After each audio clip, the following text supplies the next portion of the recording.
Hello दोस्तों, स्वागत है आपका हमारे यूट्यूब चैनल याहू बाबा पे। ये हमारा पीएचपी कोर्स से रिलेटेड 74 ट्यूटोरियल है और इस कोर्स में आप पीएचपी स्ट्रिंग के ट्रिम फंक्शन सीखने वाले हैं। यहाँ पर देखिए, यहाँ पर हमारे पास एक स्ट्रिंग है और उसके अंदर लिखा हुआ हेलो। अब इस हेलो स्ट्रिंग में से मैं ट्रिमिंग करना चाहता हूँ। अब ट्रिमिंग का क्या मतलब होता है? मतलब कि किनारों से कटिंग कर देना। अब इसके किनारे कौन कौन से हैं? देखिए, एक लेफ्ट साइड में किनारा है और एक राइट साइड में। अब दोनों में दो ही कैरेक्टर्स आ रहे हैं, एच और ओ।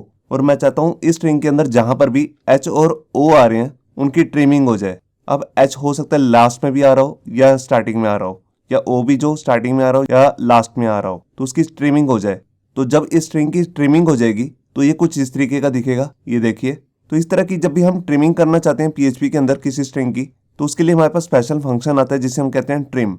ट्रिम बेसिकली लेफ्ट और राइट साइड दोनों साइड से ट्रिमिंग कर देता है। इसके अंदर बेसिकली दो ही पैरामीटर होते हैं, एक है स्ट्रिंग, देखिए जैसे हमारा यहाँ पे लिखा है हेलो, उसको हम यहाँ पे लिख देंगे। और दूसरा आता है कैरेक्टर लिस्ट, मतलब कि आप कौन कौन से कैरेक्टर को ट्रिमिंग करना चाहते हैं, मतलब कि डिलीट करना चाहते हैं स्ट्रिंग में से। जैसे हमने यहाँ पे लिखा है एच और ओ, तो आप जितने मर्जी कैरेक्टर यहाँ पे डालना चाहें वो डाल सकते हैं।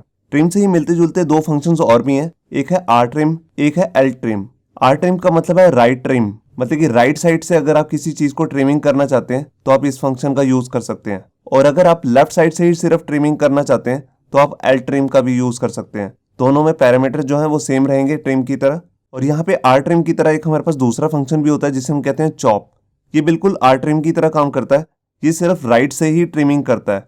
और यहाँ पे मैं आपको एक मेन बात बताना चाहता हूँ, ये जितने भी ट्रिमिंग के फंक्शंस हैं इनका बेसिकली हम ऐसे यूज नहीं करते हैं कि किसी स्ट्रिंग में से किसी कैरेक्टर को रिमूव करने के लिए। इसका यूज हम करते हैं फॉर्म्स में, कुछ इस तरीके से। यहाँ पर देखिए, जैसे हमने एक फॉर्म की फील्ड बनाई है टेक्स्ट बॉक्स के लिए, और यहाँ पर हम किसी यूजर का नेम डलवा रहे हैं। मान लीजिए उसने नेम डालने से पहले यहाँ पर स्पेस एंटर कर दी, या बाद में लास्ट में स्पेस एंटर कर दी, गलती से की या इंटेंशनली की, किसी तरीके से भी अगर उसने यहाँ पर स्पेस डाल दी है तो उसको हम ट्रिम कर देते हैं। तो यहीं पर इन ट्रिम फंक्शंस का यूज होता है कि हम वो जो एक्स्ट्रा स्पेस आ रही है लेफ्ट और राइट साइड में उसको ट्रिम कर सके। तो आइए देखते हैं प्रैक्टिकली कि हम इन सारे फंक्शंस को कैसे यूज कर सकते हैं। अब यहाँ देखिए, HTML के एडिटर में मैंने अपनी एक फाइल बना ली है string.php, और यहाँ पर मैंने str नाम से एक वेरिएबल लिया है और इसके अंदर एक स्ट्रिंग वैल्यू स्टोर करवा दी है याहू बाबा। अब मैं स्ट्रिंग की ट्रिमिंग करना चाहता हूँ, तो उसके लिए मैं यहाँ पर अपना फंक्शन यूज करूंगा जिसका नाम है ट्रिम। तो उससे पहले मैं इस स्ट्रिंग को पहले प्रिंट करा के दिखा देता हूँ आपको। तो यहाँ पर मैंने इसको लिखा इको, और यहाँ पर मैंने लिख दिया str, और इसके बाद मैं यहाँ पर ब्रेक भी लगा देता हूँ। ये देखिए, अब इस लाइन से हमारा स्ट्रिंग जो है वो प्रॉपर प्रिंट हो जाएगा। अब इसके बाद यहाँ पर मैं अपना फंक्शन यूज करता हूँ जिसका नाम है ट्रिम। तो उसके लिए यहाँ पर मैं इको लगा देता हूँ ताकि जो ट्रिम फंक्शन हमारे को एक नया स्ट्रिंग दे वो उसको मैं प्रिंट करा सकूँ। तो यहाँ पे मैंने लिख लिया ट्रिम। अब ट्रिम के अंदर बेसिकली हमारे पास दो पैरामीटर आएंगे। सबसे पहला पैरामीटर है वो है स्ट्रिंग, तो हमारा जो स्ट्रिंग है वो है str। और इसके बाद जो दूसरा पैरामीटर है जिसकी हमने ट्रिमिंग करनी है, मतलब कि जिस करेक्टर की, तो यहाँ पर देखिए जैसे मैंने दे दिया a। अब देखिए, स्टार्टिंग में कहीं पर भी ए नहीं है, यहाँ पर वाई है और यहाँ पर ए है बाबा के एंड में। तो देखते हैं हम ये कैसे ट्रिम करता है। ये देखिए, ये हमारा ओरिजिनल स्ट्रिंग था और इसके लास्ट में यहाँ पर ए हट चुका है, आप देख रहे हैं। और अगर मैं यहाँ पर जाकर कैपिटल में वाई डाल देता हूँ और इसको सेव करता हूँ, तो देखिए यहाँ पर स्टार्टिंग में वाई हट चुका है। तो ये जो हम यहाँ पर करेक्टर डाल रहे हैं ये दोनों साइड में चेक करता है, स्टार्टिंग में भी और एंड में भी। अगर इसको कहीं पर भी वो करेक्टर मिल जाएगा तो इसको रिमूव कर देगा स्ट्रिंग में से। देखिए, जैसे अब मैं यहाँ पर डाल देता हूँ बी। अब बी ना स्टार्टिंग में है ना ही एंड में। यहाँ पर मैंने फाइल को सेव किया और ये देखिए, ये स्ट्रिंग बिल्कुल सेम टू सेम वैसे ही दिखा रहा है जैसे ऊपर लिखा हुआ है, क्योंकि यहाँ पर बी जो है वो ना स्टार्टिंग में है और ना ही एंड में।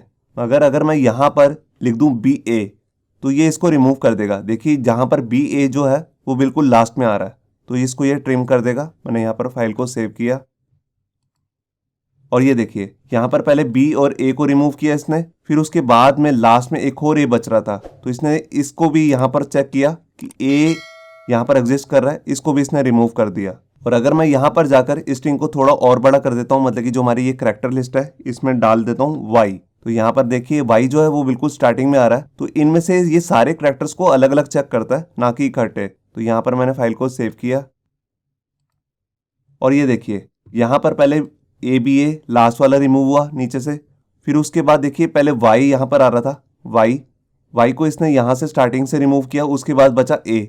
तो देखिए, ए भी जो हमारी एक कैरेक्टर लिस्ट में एग्जिस्ट कर रहा है यहाँ पर, तो इसने इसको भी रिमूव कर दिया यहाँ से, तो हमारे पास सिर्फ बच गया हो स्पेस बी। तो आपने देखा कि ट्रिम कैसे काम करता है। ट्रिम जो है लेफ्ट और राइट साइड दोनों में काम करता है।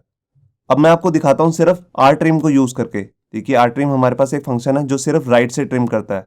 अब मैं अंदर करैक्टर लिस्ट में कोई चेंज नहीं करता और फाइल को सेव करता हूँ। तो यहाँ देखिए, यहाँ पर इसने सिर्फ राइट से ही ट्रिमिंग किया है, वाई को यहाँ से रिमूव नहीं किया। इसने देखा वाई बी ए में से कुछ भी लास्ट में आ रहा है जो, उसको इसने रिमूव कर दिया। और इसी तरह अगर मैं एल ट्रिम को यूज करके दिखाऊं आपको, ये देखिए एल ट्रिम क्या करता है, ये लेफ्ट से रिमूव करता है। तो यहाँ पर मैंने फाइल को सेव किया और ये देखिए यहाँ पर वाई भी आ रहा था, वाई को रिमूव करने के बाद बचा ए, तो इसने ए को भी यहाँ से रिमूव कर दिया। अब जैसा कि मैंने आपको बताया था, ये जितने भी ट्रिम के फंक्शंस होते हैं इनका बेसिकली जो ज़्यादा यूज़ होता है वो होता है फॉर्म्स के साथ। तो फॉर्म्स में क्या होता है, जैसे हम यूज़र से कोई नेम गेट करवा रहे हैं या कुछ भी गेट करवा रहे हैं, उसमें वो स्पेस दे देता है। देखिए जैसे मैंने यहाँ स्टार्टिंग में स्पेस दे दी और एंड में भी एक एक्स्ट्रा स्पेस डाल दी, कुछ इस तरीके से। तो इस तरीके की जब हमारे पास एक्स्ट्रा स्पेस आ जाती है तो इसको हमें ट्रिम करना पड़ता है। तो देखिए इसके लिए मैं यहाँ पर यूज़ कर सकता हूँ अपना ट्रिम फंक्शन। अब जब मेरे को सिर्फ स्पेस ही रिमूव करनी है तो यहाँ पर ये सेकंड पैरामीटर जो हमारा करैक्टर लिस्ट है, इसको देने की जरूरत नहीं है। यहाँ पर सिंपल हम लिखेंगे स्ट्रिंग, तो ये ऑटोमेटिकली क्या करेगा, ये चेक करेगा कि लास्ट में या स्टार्टिंग में कहीं पर भी स्पेस आ रही है एक्स्ट्रा, उसको ये रिमूव कर देगा। तो देखिए यहाँ पर मैंने फाइल को सेव किया और ये देखिए अब मैं आपको चेक कराता हूँ। पहले मैं ऊपर वाला स्ट्रिंग को सिलेक्ट करता हूँ। आप यहाँ पे ध्यान से देखिए, यहाँ पर ए के बाद एक एक्स्ट्रा स्पेस आ रही है, मगर जब मैं नीचे वाले स्ट्रिंग को सिलेक्ट करूँगा तो यहाँ ना स्टार्टिंग में ना एंड में कहीं पर भी एक्स्ट्रा स्पेस आ रही है। मैं दोबारा से दिखाता हूँ आपको ऊपर वाला, ये देखिए यहाँ पर एक एक्स्ट्रा स्पेस आ रही है, मगर नीचे वाले में बिल्कुल साथ में चिपका हुआ है ये सिलेक्टेड कलर। और अगर मैं सिर्फ राइट से ही स्पेस को रिमूव करना चाहता हूँ तो यहाँ पर मैं लिख दूंगा आर स्ट्रीम। इसके अंदर भी सिर्फ मेरे को एक ही पैरामीटर देना है, वो है स्ट्रिंग का नाम। तो यहाँ पे मैंने फाइल को सेव किया और ये देखिए अब मैं ऊपर वाला स्ट्रिंग को दोबारा से सिलेक्ट करता हूँ। ये देखिए यहाँ पर एक एक्स्ट्रा स्पेस आ रही है, मगर नीचे वाले में कोई भी एक्स्ट्रा स्पेस नहीं आ रही है। तो ये था हमारा स्ट्रिंग का मेन यूज। अब मैं आपको लास्ट फंक्शन यूज करके दिखाता हूँ जिसका नाम है चॉप। यहाँ मैंने लिख दिया चॉप। अब जो चॉप है ये बेसिकली बिल्कुल राइट ट्रिम की तरह काम करता है, मतलब कि आर ट्रिम की तरह। तो इसके अंदर देखिए जैसे मैंने पहले लिख दिया अपना स्ट्रिंग का नाम, उसके बाद मैं यहाँ पर दूसरा पैरामीटर ले लेता हूँ और यहाँ पर देता हूँ वाई बी ए। अब देखिए ये सिर्फ राइट से ट्रिम करेगा, तो सिर्फ ये बी ए को ही रिमूव करेगा। मैं यहाँ से जो एक्स्ट्रा स्पेस आ रही है इसको रिमूव कर देता हूँ। ये देखिए यहाँ पे मैंने फाइल को सेव किया और ये देखिए यहाँ से इसने सिर्फ ए बी ए को ही रिमूव किया, वाई को रिमूव नहीं किया, क्योंकि ये सिर्फ राइट से ही ट्रिम करता है। मैं आपको और भी कुछ करके दिखाता हूँ। देखिए जैसे मैंने यहाँ पे लिख दिया बाबा, तो ये पूरे बाबा वर्ड को ही रिमूव कर देगा। ये देखिए यहाँ से जो बाबा है वो रिमूव हो चुका है। और इसी फंक्शन को अगर यूज़ करके मैं सिर्फ राइट से स्पेस रिमूव करना चाहता हूँ, देखिए यहाँ पर मैंने एक्स्ट्रा स्पेस डाल दी है और उसके लिए मेरे को जस्ट यहाँ पर स्ट्रिंग का नाम ही देना है, करैक्टर लिस्ट का नाम नहीं देना। तो यहाँ पर मैंने फाइल को सेव किया। तो ये देखिए जैसे मैं ऊपर वाला स्ट्रिंग सेलेक्ट कर रहा हूँ तो ऊपर देखिए एक्स्ट्रा स्पेस आ रही है ए के बाद, मगर जब मैं ट्रिम करने के बाद, मतलब कि चॉप करने के बाद इसे सिलेक्ट किया तो ए के बाद कोई भी स्पेस नहीं आ रही है राइट साइड से। तो आपने देखा कि कैसे हम चॉप को भी आर ट्रिम की तरह यूज़ कर सकते हैं। होप सो आपको ये हमारा वीडियो ट्यूटोरियल अच्छा लगा होगा। अगर अच्छा लगा है तो वीडियो को प्लीज़ लाइक करना मत भूलिए। अगर आप ऐसे ही रेगुलर अपडेट चाहते हैं तो हमारे चैनल याहू बाबा को सब्सक्राइब करना मत भूलिए। Thank you.